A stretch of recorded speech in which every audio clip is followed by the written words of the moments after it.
Hey everyone, Nightlight9 here, and in this video I want to go through the new Golden Bomb Rush event that they've released. Tons of XP. I am extremely happy for this event. It has made my life so much easier with leveling my party. So just to give you an example too, I'll show here, as you can see, over 200,000 XP per run. And all you have to do is break some sigils. So get in there, make sure you're taking advantage of this. It's 13 days long, I believe, and that should be plenty of time to at least get 6, if not maybe 9 different characters to max level, depending how much time you have and how many stamina tonics you want to burn. But I will show you, my party that I worked on this morning.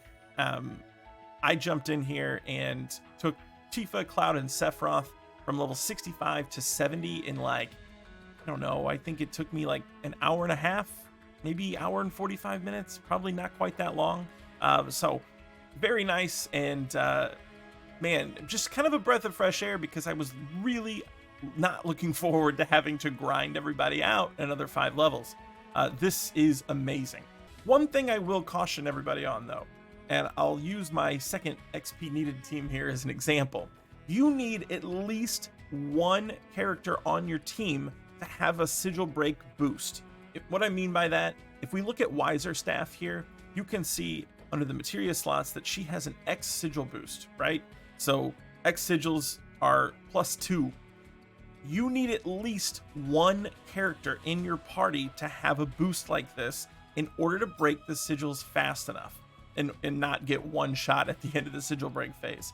So here's the experiment I've done where nobody has any bonus to sigil break, and just running it on auto, you can see that there is not quite enough to kill them. So if you have nobody, you will die on auto, at least. That's what I've tried. But with one player that has a sigil break boost, you can auto it.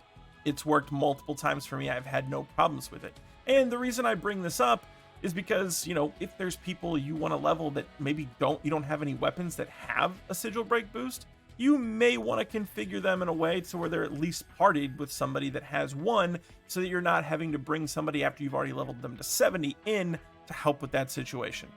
The other thing that I want to let everybody know is that co-op doesn't really seem to be that worth it in this one. The reason is, and I'll show you here, it's because it's slow and you don't really get anything extra from it, because this is primarily centered around XP and the medals. So take a look at this.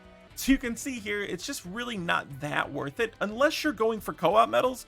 If that's a thing for you in the weekly co-op medals, then by all means. But for me, I don't think it's worth just getting these extra medals. And kind of the reason is, if we take a look at the exchange shop, I mean, this is what I've gotten from basically doing, just clearing out the first clears and then getting one team up to, level 70. And I'm just going to go through this shop and see how much I can get for that. And it looks like I can get quite a bit. I'm not sure which memories I need at the moment, so I'm going to skip through some of those. There are quite a lot, and they do require the gold ones, which are more expensive. But at the end of the day, I would say, I was able to clear out a pretty good chunk of the most important stuff that's needed, just getting one team to level 70, and that was solo runs. And I still haven't used any of these silver ones, but those are going to be really nice for these power pieces, because I'm always running low, especially on these magic pieces.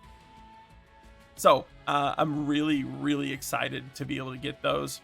And at the same time, I just really wouldn't worry too much about having to grind co-op too much for those, unless you're trying to get co-op medals in general. But like I said, it's kind of slow. And I think most people are going to want to do this to level up their party. And probably the only other thing that I want to add is, there's this once a day mission too that gives 777,777 character XP. So just make sure you're not going to run that for the initial reward or whatever with any random party. Make sure you're sticking in people that need experience, because you don't want that to go to waste. So that's really all I have with this. I'd like to know how you guys feel. I don't think anybody's going to be unhappy about this event. They're giving away tons of character memories. There's character memories available for every single character. There's a 5-star weapon guarantee. There's gotcha tickets. The XP is insane. The only thing I will say is, if you're not going to try to like get on and just use all of your stamina, you will be using a lot of stamina pots. So I have 81 of these, and that's after clearing out all of my gifted ones, which I think I was at like 39 as of this morning. So just know, it took me, I guess roughly 60, not quite, probably like 55 or so stamina tonics to level a team 5 levels. So face that out, you've got 13 days. Subscribe for future content if you're not already. I appreciate each and every one of your support, and as always, thanks for watching.